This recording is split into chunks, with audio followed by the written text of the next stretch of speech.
Welcome to question hour. తెలంగాణలో party ఫిరాయింపుల ఆరోపణల కేసు మలుపులు తిరుగుతోంది. ఇప్పటికే 2 దఫాలుగా 7 ఎమ్మెల్యేలపై క్లారిటీ వచ్చేసింది.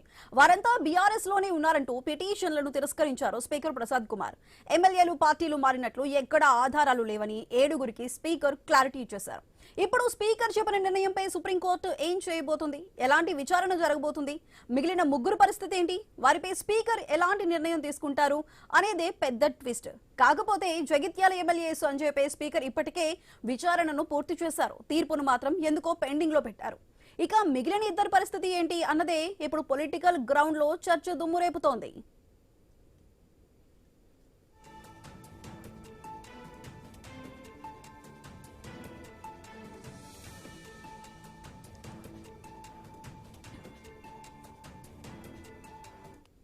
స్టేషన్ ఘనపూర్ ఎమ్మెల్యే కడియం శ్రీహరిపై విచారణ జరపాల్సి ఉంది. శ్రీహరిపై ఎలాంటి విచారణ జరుపుతారు, శ్రీహరి కూడా స్పీకర్ కు ఎలాంటి నిర్ణయం చెబుతారు అన్నదే పెద్ద చర్చగా మారుతోంది. ఇకపోతే దానం నాగేందర్ది మాత్రం పిక్చర్ క్లారిటీగా వచ్చినట్టుగా తెలుస్తోంది. దానం ప్రాతినిధ్యం వహిస్తున్న ఖైరతాబాద్ లో ఉప ఎన్నికలు తప్పవన్న టాక్ జోరుగా వినిపిస్తోంది.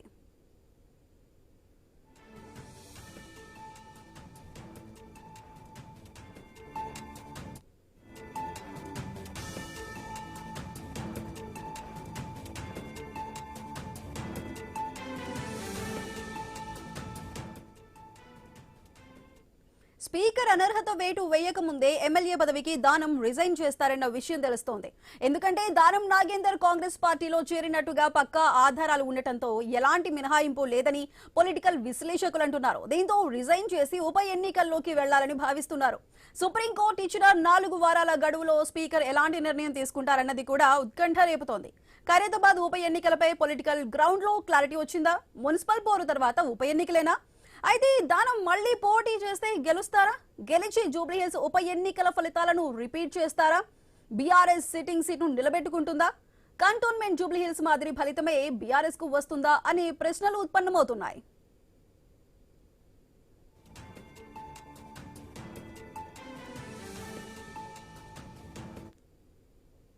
ఎమ్మెల్యేల అనర్హత పిటిషన్ కి సంబంధించి అయితే 4 వారాల గడువు ఇచ్చింది కోర్టు. అయితే దీనికి సంబంధించి మరింత సమాచారాన్ని మా ప్రతినిధి స్వామి అందిస్తారు. స్వామి చెప్పండి, ఇంకా 4 వారాల గడువు మాత్రమే ఉంది. ఇప్పటికే సంజయ్ కుమార్ ది విచారణ పూర్తి చేసినా ఇంకా సమాధానం అంటే క్లారిటీ రాలేదు, అది ఇంకా పెండింగ్ లో పెట్టారు. ఇంకా మరో 2 నాయకులకి సంబంధించి కడియం శ్రీహరి, అదేవిధంగా దానం నాగేందర్ కి సంబంధించి ఇంకా విచారణ కూడా ఇంకా స్టార్ట్ కాలేదు. ఇప్పుడు నెక్స్ట్ ఏ విధంగా ఉండబోతుంది? స్పీకర్ ఏమైనా విచారణ ఇంకా స్పీడప్ చేసే అవకాశం ఉందా? అంటే ఇప్పటికే పార్టీ మారినటువంటి ఈ 10 మంది ఎమ్మెల్యేల పైన ఖచ్చితంగా అనర్హత వేటు వేయాలని చెప్పేసి కూడా బీఆర్ఎస్ పార్టీ డిమాండ్ చేస్తూ వస్తుంది. దానిలో భాగంగా హైకోర్టు నుంచి అటు నుంచి సుప్రీంకోర్టు వరకు కూడా లీగల్ ఫైట్ చేస్తున్నటువంటి బీఆర్ఎస్ పార్టీ ఇప్పటికే స్పీకర్ కార్యాలయానికి సుప్రీంకోర్టు గడువు ఇచ్చింది. గడువులోగా నిర్ణయం తీసుకోవాలని చెప్పేసి గతంలో చెప్పినప్పటికీ కూడా స్పీకర్ గడ్డం ప్రసాద్ కుమార్ ఇప్పటికే 7 మంది 8 మంది పైన ఒకవైపు విచారణ పూర్తి చేసి 7 మందికి సంబంధించినటువంటి విచారణల సందర్భంగా ఒకవైపు తన ట్రిబ్యునల్ ద్వారా ఒకవైపు తీర్పు ఇచ్చారు. ఇందులో తొలుత 5 మందికి సంబంధించి గద్వాల ఎమ్మెల్యే కృష్ణమోహన్ రెడ్డి, భద్రాచలం ఎమ్మెల్యే తెల్లం వెంకట్రావు, ఒకవైపు Rayannagar MLA Prakash Goud, Arekapudi Gandhi, Serilingampally MLA Arekapudi Gandhi, Patancheru MLA ఒకవైపు గూడెం మైపాల్ రెడ్డికి సంబంధించిన తీర్పును తొలి దశనే ఇచ్చేసి వారు పార్టీ మారినందుకు ఎలాంటి ఆధారాలు లేవని చెప్పేసి ఆ పిటిషన్లను డిస్మిస్ చేశారు. దీనికి తోడు మరొక 2 ఎమ్మెల్యేలకు సంబంధించినటువంటి తీర్పును కూడా ఇవ్వడం జరిగింది. ఇందులో కాళ యాదయ్య, చేవెళ్ళ ఎమ్మెల్యే, అదేవిధంగా బాన్సువాడ ఎమ్మెల్యే మాజీ స్పీకర్ పోచారం శ్రీనివాసరెడ్డి సంబంధించినటువంటి పిటిషన్లను కూడా ఒకవైపు ఆయన డిస్మిస్ చేశారు. వీరు ముగ్గురిది మిగిలి ఉన్నది. ఇప్పుడు 7 మంది పిటిషన్లు డిస్మిస్ చేశారు, 3 పిటిషన్లు మిగిలి ఉన్నాయి. నిన్న సుప్రీంకోర్టులో మరొకసారి విచారణ కొనసాగింది. సుప్రీంకోర్టు స్పీకర్కి మరొక 4 వారాల గడువు ఇచ్చింది. 4 వారాల్లో పూర్తి స్థాయిగా నిర్ణయం తీసుకొని పూర్తి విషయం తెలపాల్సిందిగా ఇప్పటివరకు తీసుకున్నటువంటి చర్యలపైన అఫిడవిట్ రూపంలో సుప్రీంకోర్టుకు అందజేయాల్సిందిగా ఒకవైపు కోరడం జరిగింది. ఇటు స్పీకర్ కార్యాలయం తరపున అభిషేక్ సింగ్ మన్వి వాదనలు వినిపించారు. ఇటు బీఆర్ఎస్ తరపున దామా శేషాద్రి నాయుడు వాదనలు వినిపించారు. ఇప్పటికే పార్టీ మారిన వారికి సంబంధించిన పూర్తి వివరాలు వీడియో రూపంలో, ఒకవైపు పేపర్ కటింగ్స్ రూపంలో, అఫిడవిట్ రూపంలో స్పీకర్కి అందజేశాము, కోర్టులకు అందజేసినాం. అయినా కూడా స్పీకర్ ఇప్పటికీ 7 మందికి సంబంధించిన పిటిషన్ డిస్మిస్ చేశారు. ఇంకా 3 విషయం ఉంది. ఇందులో జగిత్యాల ఎమ్మెల్యే సంజయ్ కుమార్ సంబంధించినటువంటి విచారణ పూర్తయినప్పుడు కూడా ఆయన తీర్పు వెలువరించాల్సి ఉంది. మరోవైపు శేషంగన్పూర్ ఎమ్మెల్యే కడియం శ్రీహరి తన కూతురుకు బీఆర్ఎస్ టికెట్ వచ్చిన తర్వాత తర్వాత టికెట్ నిరాకరించి కాంగ్రెస్ పార్టీలోకి వెళ్ళి కాంగ్రెస్ పార్టీ బీఫామ్ తీసుకొని తన కూతురు కడియం కావ్యని పోటీ చేయించారు. ఆ పోటీ చేయించిన సందర్భంగా ఆమె ఆ పోటీకి సంబంధించిన బీఫామ్లలో తాను కూడా ఒక ప్రపోజల్ సంతకం పెట్టడం జరిగింది. దీన్నే బీఆర్ఎస్ పార్టీ ఒక ఆధారంగా చూపిస్తుంది. కాంగ్రెస్ పార్టీ నుంచి పోటీ చేస్తున్నటువంటి ఎంపీ అభ్యర్థికి ఈయన బీఆర్ఎస్ ఎమ్మెల్యే పోటీ చేశారు, ఈయన పార్టీ ఫిరాయించారని చెప్పేసి ఈయన మీద వేడు వేయాలని చెప్పేసి కూడా బీఆర్ఎస్ పార్టీ వాదిస్తుంది. ఈయన కూడా స్పీకర్ నుంచి మరికొంత సమయం కావాలి తన వివరణ ఇచ్చుకోవడానికి చెప్పి కోరడంతో కూడా అది కొంత ఇంకా విచారణ పూర్తి చేయాల్సి ఉంది. దాంతో పాటు ఇటు ఖైరతాబాద్ ఎమ్మెల్యే దానం నాగేందర్ గతంలో బీఆర్ఎస్ పార్టీ నుంచి గెలిచే అనే లోక్సభ కాంగ్రెస్ పార్టీ అభ్యర్థిగా సికింద్రాబాద్ నియోజకవర్గం నుంచి లోక్సభ అభ్యర్థిగా కాంగ్రెస్ పార్టీ బీఫామ్ తీసుకొని పోటీ చేశారు. ఆయన ఈ పార్టీ ఫిరాయించినట్టు స్పష్టమైన ఆధారాలు ఉన్నాయని చెప్పేసి కూడా ఒకవైపు బీఆర్ఎస్ పార్టీ వాదిస్తుంది.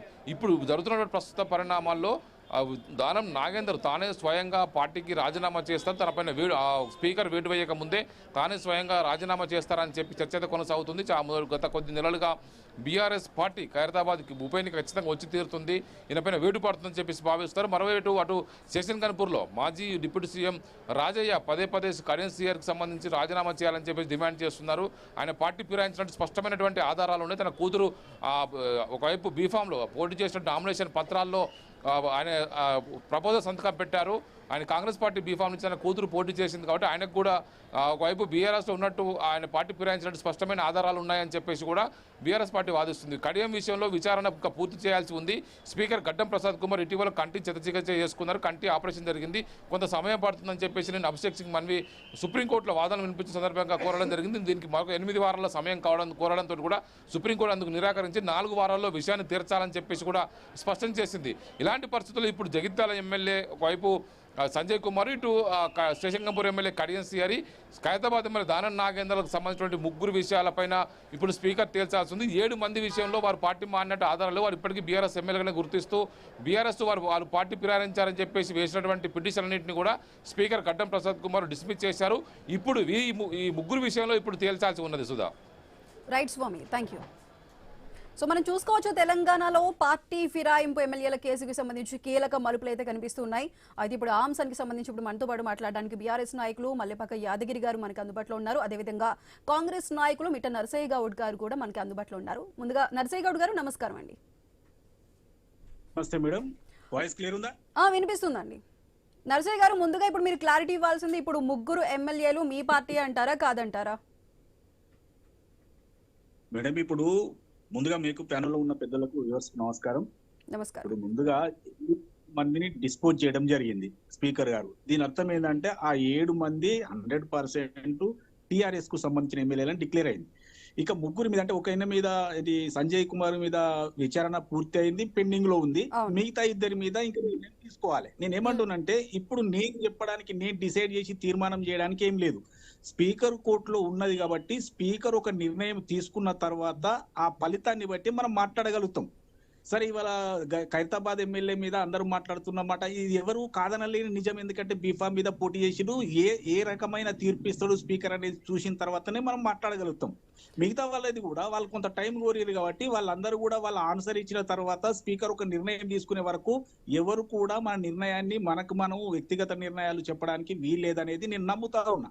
నరసయ్య గౌడ్ గారు, మీరు చెబుతుంది కరెక్టే, స్పీకర్ నిర్ణయం వెల్లడించాలి, ఆ తర్వాత మనకి క్లారిటీ వస్తుంది, అఫీషియల్ గా ఉంటుంది. కానీ ఒక వ్యక్తి మీ పార్టీలోనే ఉంటున్నారు, లేదు ఒక నాయకుడు మీ పార్టీ తరపునే నిలబడుతున్నారు అనే విషయం మీకు క్లారిటీ ఉందంటారా? నేనేమంటున్నా మేడం, ఇప్పుడు ఇది ఈ కోర్టులో అంటే స్పీకర్ ఆధ్వర్యంలో ఉన్నది కాబట్టి వారి మీద ఇంకొక రకమైన కామెంట్ నేనైతే చేయను. కానీ నేను ఒక విషయం చెప్పదలుచుకున్నానంటే, ఇంతకు ముందు కూడా ఇప్పుడు కాంగ్రెస్ కానీ లేకపోతే టీడీపీ కానీ ఇంకా మిగతా వాళ్ళందరినీ కూడా చేర్చుకున్నప్పుడు లేనటువంటి ఆదరా బాదరా ఇవాళ బీఆర్ఎస్ పార్టీకి ఎందుకున్నదంటే, వీళ్ళను టైట్ చేయకపోతే మిగతా వాళ్ళు కూడా మొత్తం మూకుమ్మడిగా పోతారన్న భయంతోటి ఈ సుప్రీంకోర్టు, ఆ కోర్టు, ఈ కోర్టు తిరిగి ఏదో కాపాడుకునే ప్రయత్నం చేస్తుందనేది జగద్విదితం. నేను తప్పని అంటలేను. కానీ నేను ఏమంటున్నంటే, మీరు చేసినప్పుడు ఈ రూల్స్ అండ్ రెగ్యులేషన్స్ ఎక్కడ పోయినాయో వాళ్ళు ఆత్మసాక్షిగా వాళ్ళు ప్రశ్నించుకోవాలి కదా. ఈ రోజు స్పీకర్ నిర్ణయానికి మనం ఎదురు చూడాలి తప్ప మీరు చేస్తారా లేకపోతే మిమ్మల్ని జైలు తోలుతా ఇవన్నీ అంటే ఒక వ్యవస్థను కించపరిచే విధంగా వీళ్ళు మాట్లాడుతూ ఉన్నారు. అది తప్పు అని అంటున్నా నేను. ఒక నెల 4 వారాల టైం ఇచ్చింది. 4 వారాలు అంటే ఎంత అంటే ఒక 1 మంత్ లో 100% నిర్ణయాలు వెల్లడిస్తాడు ఘటం ప్రసాద్ గారు. ఖచ్చితంగా నిర్ణయం తీసుకుంటే ఇప్పుడు సుప్రీంకోర్టును గౌరవించే కదండి 7 మీద విచారణ చేసి నిర్ణయం వెల్లడించింది. ఇప్పుడు కూడా 1 మంత్ లోపల ఖచ్చితంగా అందరి నిర్ణయాలు అంతా తేట తెల్లమైపోద్ది. ఎవరి మీద వేటు పడుతుంది, ఎవరు కాదు, ఎవరి పిటిషన్ డిస్మిస్ చేస్తారు అనేది మనం ఒక 1 మంత్ వరకు వెయిట్ చేయక తప్పదు. కానీ Okay. ఒక సంచలనం మాత్రం అవకాశం ఉంది. ఎవరైనా ఒకరి మీద వేటుపడే అవకాశం అయితే కనిపిస్తుందని అందరూ అంటున్నారు. నేను కూడా చెప్తా ఉన్నా ఖచ్చితంగా. ఎందుకంటే సాక్ష్యాలు ఉంటే గడ్డం ప్రసాద్ గారు కూడా వెనుకకు వెళ్ళరు. ఖచ్చితంగా ఏదైనా వివరాలు, ఏదైనా సాక్ష్యాధారాలు ఖచ్చితంగా ఉన్నాయి అని భావిస్తే ఖచ్చితంగా వేటు వేస్తారు. ఎందుకంటే ప్రజాస్వామ్యంలో స్పీకర్ వ్యవస్థకు ఉన్నటువంటి విశ్వాసం అలాంటిది. లేదు అని అంటే ఒకవేళ సాక్ష్యం ఉన్నదని అభ్యర్థి భావించిన పక్షంలో రాజీనామాలు కూడా జరిగే అవకాశం ఉంటది. ఏ దాని గురించి మనం స్పష్టంగా మాట్లాడాలన్నా కూడా స్పీకర్ గారి నిర్ణయం తర్వాత మాత్రమే మనం స్పష్టంగా మాట్లాడవచ్చు తప్పితే లేకపోతే వ్యక్తిగత అభిప్రాయం కింద. కాబట్టి నేను ఒకటే అంటే టీఆర్ఎస్ బీఆర్ఎస్ మీరేం సంకలు గుర్తుకోవాల్సిన అవసరం లేదు. మీరేం గెలిచినట్టు కాదు. మీరు చేసిన పనులు అది వ్యవస్థలో జరుగుతూ ఉన్నాయి. మీరైతే తలసాని శ్రీనివాస యాదవ్ గారు అయితే మంత్రి పదవి ఇచ్చిండ్రు. 5 సంవత్సరాలు నా జేబుల్నే ఉంది రాజీనామా లేక అని ఈయన అంటాడు. నేనేమో రాజీనామా చేసిన ఈయన అంటాడు. ఆయన దగ్గర స్పీకర్ దగ్గర ఉందని ఒక ఆయన అంటాడు, గవర్నర్ దగ్గర ఉందని ఒక అంటాడు. 5 సంవత్సరాల పుణ్యకాలం పూర్తి చేసుకున్న తర్వాత ఆయన ఏం చేయలేకపోయారు. నరసయ్య గారు మళ్ళీ మీ దగ్గరకు వస్తానండి. యాదగిరి గారు ఇప్పుడు మీరు చెప్పండి, నరసయ్య గారు చెప్తున్నట్టు ఇంకా మిగతా నాయకులు కూడా ఎక్కడైతే పార్టీ మారతారన్న భయంతోనే బీఆర్ఎస్ ఇటు కోర్టుకు వెళ్ళింది, ఈ విధంగా చేస్తుంది అంటున్నారు. ఇంకా 4 వారాల్లో ప్రసాద్ కుమార్ గారు అయితే, స్పీకర్ గారు అయితే రిజల్ట్ ని అయితే వెల్లడించే అవకాశం ఉందని చెప్తున్నారు. మరి మీరేమంటారు?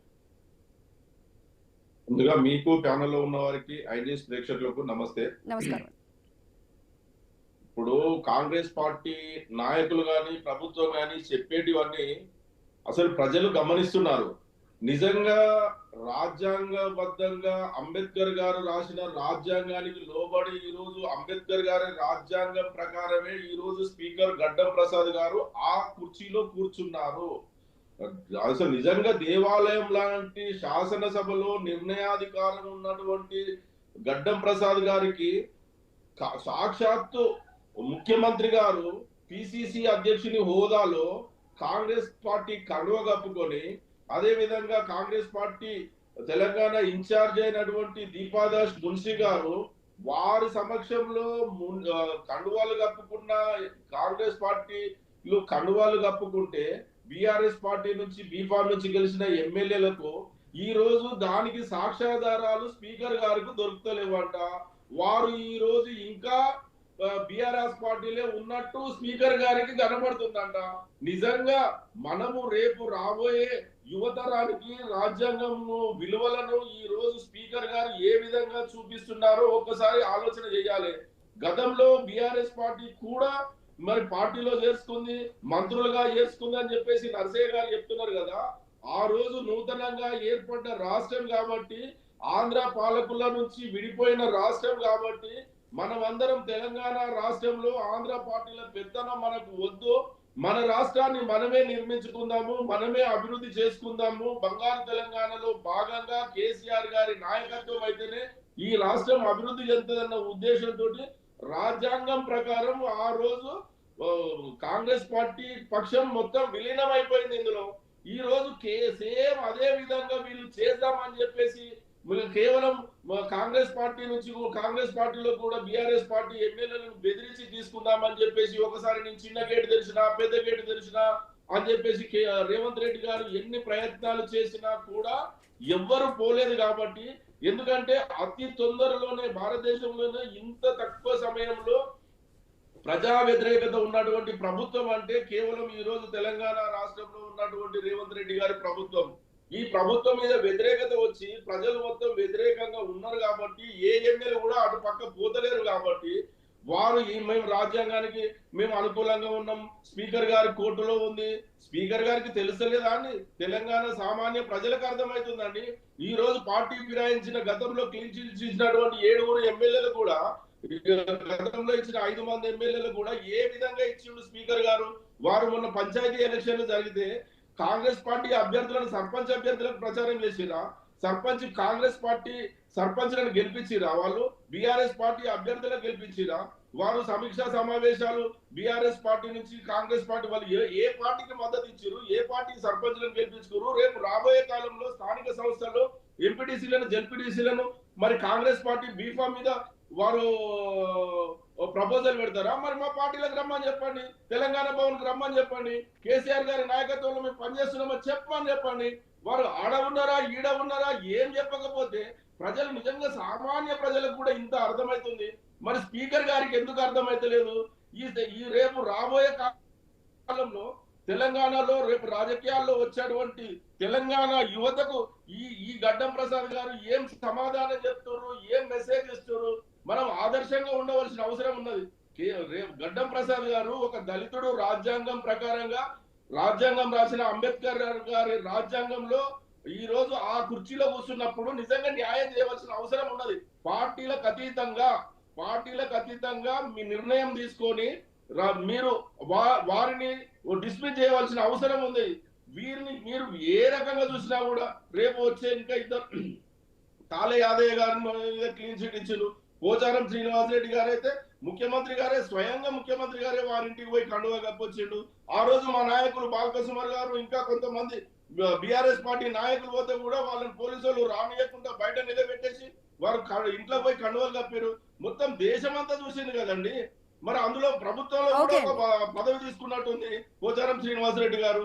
ఆయన ఫేస్బుక్ అకౌంట్ లో, ఇన్స్టాగ్రామ్ లో వాళ్ళు పార్టీ మారిన వాళ్ళు రేవంత్ రెడ్డి గారితో కండువా కప్పుకున్నది పోచారం శ్రీనివాసరెడ్డి గారు. అయితే కాబట్టి రేవంత్ రెడ్డి గారి రైతులకు చాలా న్యాయం చేస్తున్నారు. నేను కూడా రైతుల కోసం సలహాలు ఇస్తాను. అందుకోసమే కాంగ్రెస్ పార్టీలో రేవంత్ రెడ్డి గారి నమ్మకంతో నేను పార్టీలో చేరినా అని చెప్పి ఆయన ప్రకటనలు ఉన్నాయి.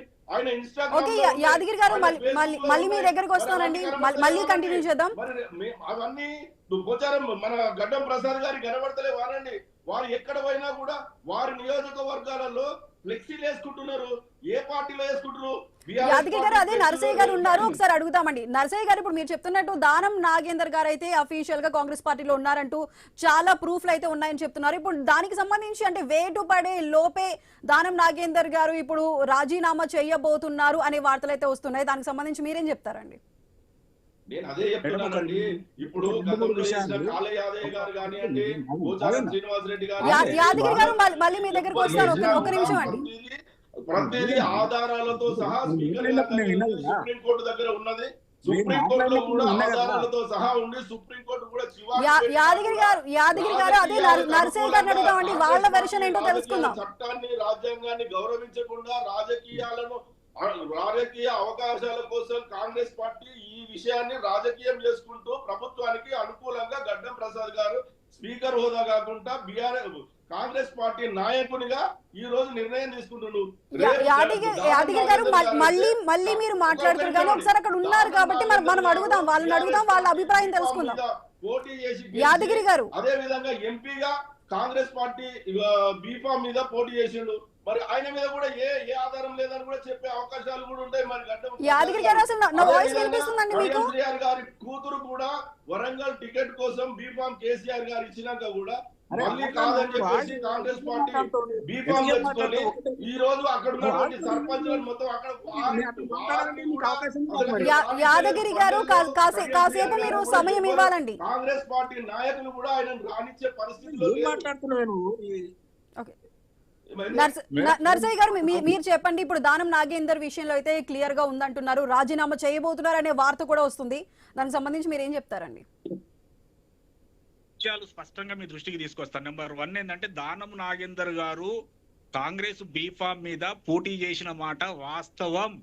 అయితే నేను అనేది ఏంటంటే స్పష్టత ఏమిస్తుందంటే 1 నెల లోపల వారు డిస్మిస్ అనేది చేయొచ్చు. వాళ్ళ నిర్ణయానికి మేము వెయిట్ చేస్తున్నాం. లేదు అంటే ఆ లోపల అభ్యర్థి కూడా రాజీనామా చేసే అవకాశం ఉంటది. ఇక మిగతా కడియం శ్రీహరి కానీ లేకపోతే మిగతా ఆయనదైతే ఆల్రెడీ క్లోజ్ అయిందంటే పెండింగ్ లో ఉంది. కాబట్టి ఎవరైనా సరే నేనేమంటున్నా, స్పీకర్ గా చైర్ లో కూర్చున్న వారి ఆజ్ఞ కొరకు అంటే వాళ్ళ తీర్మానం కొరకు, వాళ్ళ జడ్జిమెంట్ కొరకు మనం వెయిట్ చేస్తాను. రెండో కీలకమైన విషయం ఏంటంటే ఇన్ని మాట్లాడింది కదా వీళ్ళు బీఆర్ఎస్ వాళ్ళు, ఇప్పుడు ఆల్రెడీ 7 మందిని వీళ్ళకు సంబంధం లేదు, వీళ్ళు బీఆర్ఎస్ వాళ్ళే అని ఒక జడ్జిమెంట్ స్పీకర్ ఇచ్చిన తర్వాత మీకు దమ్ము, ధైర్యం, నమ్మకం ఉంటే మీరు ఎందుకు కోర్టుకు పోయి నిరూపించలేకపోతున్నారండి? ఇన్ని మాటలు చెప్పింది కదా మిత్రుడు. మీకు దమ్ము ధైర్యం ఉంటే, మీ పాలన మీద నమ్మకం ఉంటే ఎలక్షన్ కు రావండి. మీకు దమ్ము ధైర్యం కాంగ్రెస్ పార్టీకి ఉంటే, మీ ముఖ్యమంత్రి గారికి దమ్ము ధైర్యం ఉంటే ఉప ఎన్నికలు పెట్టమని చెప్పండి.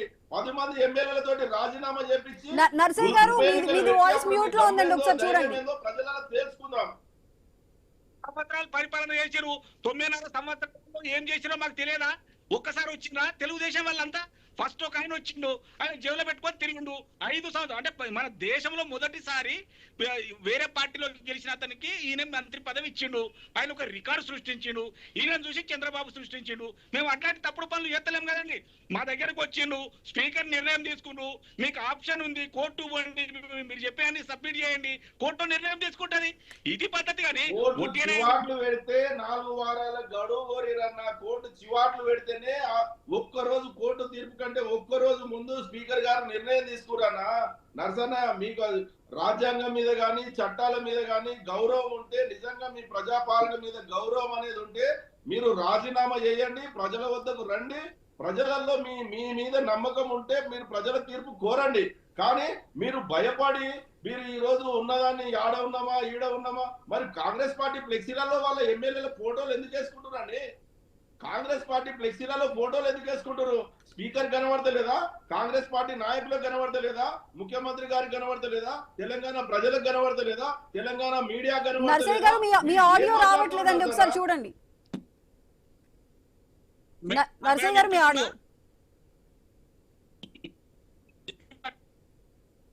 ఓకే ఓకే అండి, చెప్పండి. హలో నర్సయ్య గారు వినిపిస్తుంది, చెప్పండి. యాదన్న, 2 నిమిషాలు నువ్వే మాట్లాడుకుంటూ పోతే ఏం లాభం మన సైడ్ లా? నేను ఏమంటున్నా, మీరు 9.5 సంవత్సరాలలో కాంగ్రెస్ వాళ్ళను, టీడీపీ వాళ్ళను, వైసీపీ వాళ్ళను అందరినీ తీసుకొని కలుపుకున్నప్పుడేమో రాజ్యాంగం గాని నైతిక విలువలు గాని ఏమీ లేవు. మీరు ఏం మాట్లాడిరండి? ఇది స్పీకర్ ఒక నిర్ణయం తీసుకున్నాక మళ్ళీ ఏం మాట్లాడండి, అది వదిలేయండి. అరే నువ్వు చట్టానికి కొత్తగా వచ్చింది పాతకు వచ్చింది అని ఉండదన్నా. మీరు చేసింది 100కు 100% తప్పు. మేము ఆ తప్పు చేస్తలేం. మీరు రిప్రజెంట్ చేసిర్రు, స్పీకర్ గారు తన నిర్ణయాన్ని ప్రకటించారు, మీరు కోర్టుకి వెళ్ళండి. మీ దగ్గర ఇంకేమో ఉన్నాయంటారు కదా, అవన్నీ కూడా కోర్టుకు చెప్పండి. మీరు ఎందుకు చెప్పలేకపోతున్నారు? ఒట్టిగా ప్రజాక్షేత్రంలో ఒట్టి ముచ్చట్లు మాట్లాడుతూ ఉన్నారు. రెండో విషయం ఏంటంటే, మేము ప్రజాపాలనలో ఉన్నాము 2 సంవత్సరాలుగా. మేము చట్ట ప్రకారం మాత్రమే నిర్ణయాలు చేస్తాము, వ్యక్తిగత ద్వేషంతో మేము చెయ్యము అని ముఖ్యమంత్రి గారు స్పష్టంగా చెప్పిండ్రు. అదే విధంగా ఇలా స్పీకర్ గారు కూడా 7 మంది మీద ఒక నిర్ణయాన్ని ప్రకటించిండ్రు. మీ లెక్క 5 సంవత్సరాలు నానబెట్టలే. అప్పుడు మా కాంగ్రెస్ వాళ్ళు ఏం చేసిరండి? మాది రాజీనామా ఆమోదించు, మా రాజీనామా ఆమోదించని స్పీకర్ చుట్టూ తిరిగితే కూడా చివరి గంట దాకా కూడా ఆయన ఆమోదించలేదు. మరి నరసన్న, ఆ స్పీకర్ మా దాంట్లో ఉన్న స్పీకర్ వచ్చి ఇప్పుడు మీ దాంట్లోనే అడుగు ఏం చేసి ఉన్నావు? కూడా ఆయనకి స్పెషల్ ఇవ్వ కూడా నేను అంటున్నా. ఇప్పుడు 2 సంవత్సరాలు అయింది, ₹1 కోటి జీతం తీసుకున్నాడు. అసెంబ్లీకి వచ్చి చర్చించిన విషయం ఎందుకు ప్రస్తావించమండి? మొన్న 4 నిమిషాలు వచ్చి సంతకం పెట్టి జీతం కొరకు వచ్చిపోయింది ఆయన. ప్రజల కొరకు వాళ్ళు ఏం పని చేస్తున్నాండి? నేను టీఆర్ఎస్ గత చరిత్ర మాత్రమే ఉంది, భవిష్యత్తు లేదు. ఇప్పుడు వచ్చే ఎన్నికల్లో కూడా ఇప్పుడు మన మున్సిపల్ ఎన్నికలలో కూడా 90% అబోవ్ మేమే గెలవబోతా ఉన్నాం. ప్రజలు మాతోటి ఉన్నారు. మొన్న 12,000 చిల్లరికలు జరిగితే కూడా 8,335 సర్పంచ్ సీట్లు మేము గెలిచినాం. ప్రజలు మాటున్నారు. మొన్న జరిగినటువంటి బై ఎలక్షన్ జూబ్లీ హిల్స్ లో కూడా 25,000 మెజార్టీ తోటి మేమే గెలిచినాం. ప్రజలు మాతోటి ఉన్నారు. కారు గుర్తు వచ్చినా గుర్తు రాకపోయినా మీరు గెలిచేయలేదు, చచ్చేయలేదు. ప్రజలు మాతోటే ఉన్నారు. వచ్చే 15 సంవత్సరాల వరకు మాదే పరిపాలన ఉంటది. ఈ విషయం మీరు స్పష్టంగా అర్థం చేసుకుంటే మంచిది. అనవసరమైన భేషజాలకు పోయి ఏదో అవాక్కులు పేరిన మాత్రాన మా మీద ఏం పడదు. ఖచ్చితంగా మీరు చేసినట్టు జీవించక తప్పదు. రాజ్యాంగం మీరు గెలిచే పరిస్థితి కూడా ఉండదు. ఓకే నర్సయ్య గారు, థ్యాంక్ యూ సో మచ్ అండి. అదేవిధంగా యాదగిరి గారు థ్యాంక్ యూ అండి. సో మనం చూసుకోవచ్చు, ఎమ్మెల్యేల అనర్హత పిటిషన్లకి సంబంధించి ఇంకా 4 వారాల సమయం మాత్రమే కోర్టు ఇచ్చింది. అయితే ఇప్పటికే 2 విడతలుగా మొత్తం 7 అయితే బీఆర్ఎస్ పార్టీలోనే ఉన్నారంటే అయితే క్లారిటీ ఇచ్చింది. ఇంకా మిగిలిన 3 విషయంలో కూడా ఇంకా క్లారిటీ అయితే రావాల్సి ఉంది. ఇప్పటికే దానం నాగేందర్ రాజీనామా చేసి వేటు నుంచి తప్పించుకోబోతున్నారు, రాజీనామా చేయబోతున్నారు, మళ్ళీ ఎలక్షన్స్ కి వెళ్ళబోతున్నారు అనే టాక్ అయితే వినిపిస్తుంది. సో మరి ఈ 3 ఎమ్మెల్యేల విషయంలో ఏ విధంగా ఉండబోతుంది తీర్పు అనేది అయితే చూడాల్సి ఉంది. ఇది వాళ్ళ క్వశ్చన్ ఎవరు. Keep watching I news. మీతోనే మీ వెంటే.